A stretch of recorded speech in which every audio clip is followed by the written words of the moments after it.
Hello, Paulo Leite here, record collector. Some time ago, I posted a video about my visit to Criminal Records, a great record shop located in Atlanta, Georgia. I spent an amazing time there buying records and exploring their collection. I'll put a link here so you can check the video. So, I bought some 16 albums that I want to share with you, starting with this one. It's a classic, Tommy by The Who, released in 1969. This is the remaster that was released in 1996.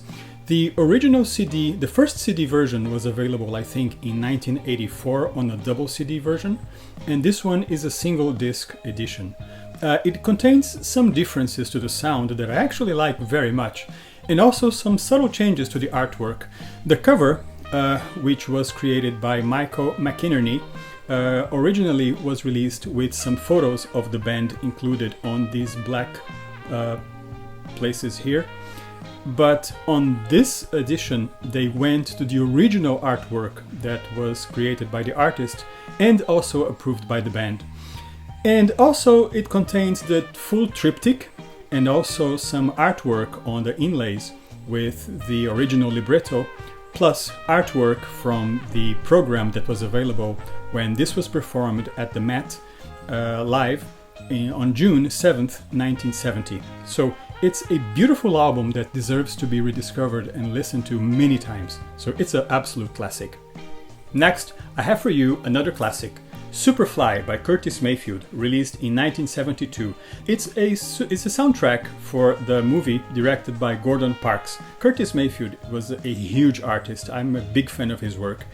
And it's interesting that while the movie is a little bit ambiguous about drugs, Curtis Mayfield was incredibly critical, and the music reflects his position. It's a beautiful album that deserves to be rediscovered. Next, I have for you another classic.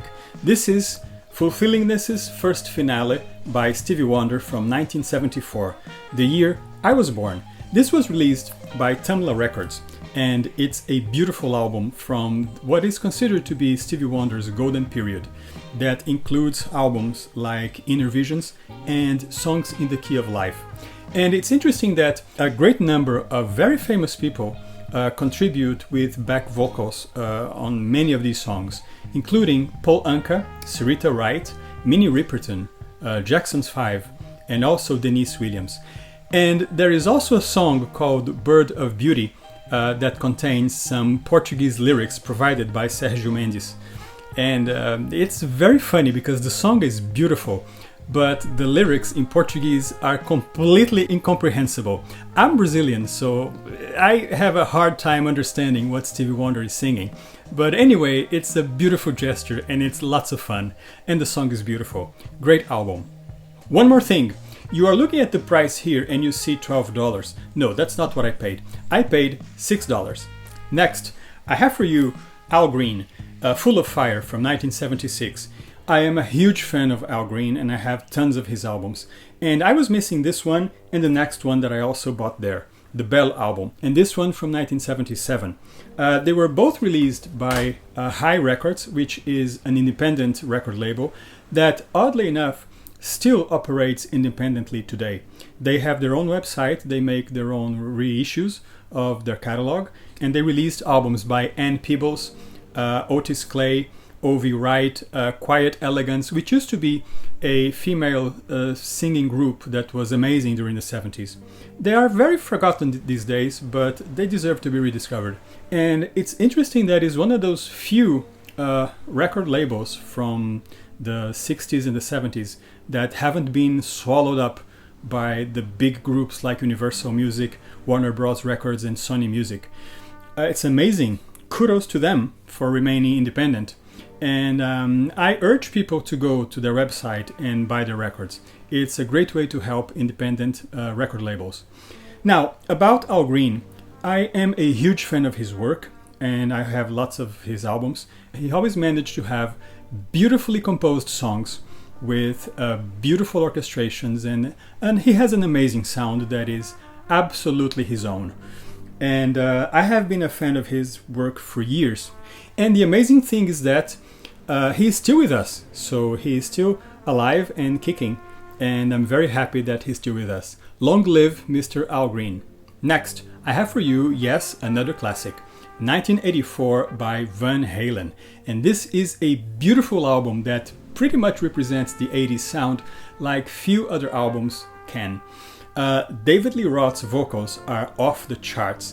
And it's funny that when this album was released, it debuted immediately on number 2 of the charts. And it was kept on number 2 by Thriller by Michael Jackson, who kept going on number 1 for a few more weeks. And it's interesting that Eddie Van Halen played guitar on Beat It. So it's very ironic that they debuted on number 2 and were kept there by Thriller, where Eddie Van Halen plays a part. So it's a beautiful album, and I remember it just like if it was yesterday, listening to Jump for the first time on the radio. Great memories. Next, I have an album for you that, although it's not a classic, it should be. It's Joni Mitchell's Both Sides Now, released on the year 2000. It's a gorgeous album that gives different views and stages of relationships. It's a great collection of songs that by now are considered jazz standards. Some of them are absolutely beautiful and among my favorite songs. You're My Thrill, it's a song that was immortalized by Peggy Lee from an album released in 1953.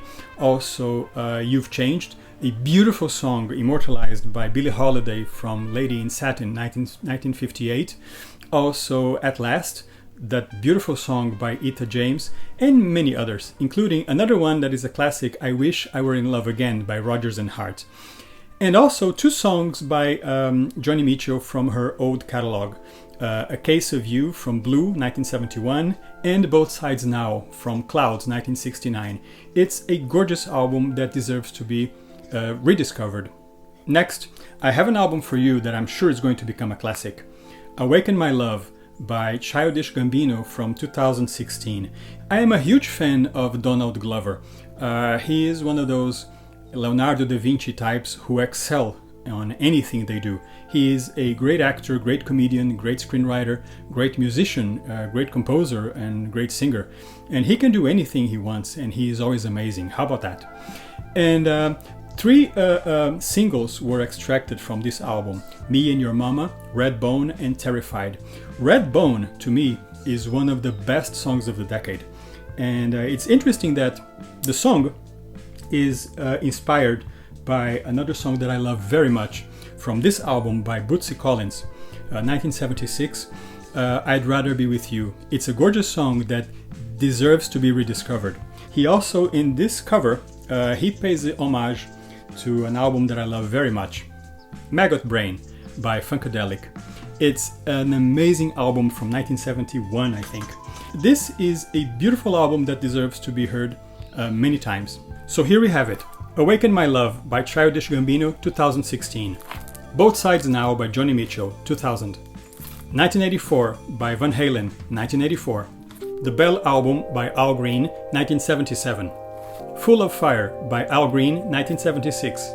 Fulfillingness's first finale by Stevie Wonder, 1974. Superfly by Curtis Mayfield, 1972. And Tommy by The Who, 1969. So these are 8 great albums I got at Criminal Records. On the next video, I'm going to show you the other 8. And please remember, visit record shops, buy records. Music is life. Thank you. If you enjoyed this video, please give it a like and subscribe to my channel. There's more great content coming soon. Thank you.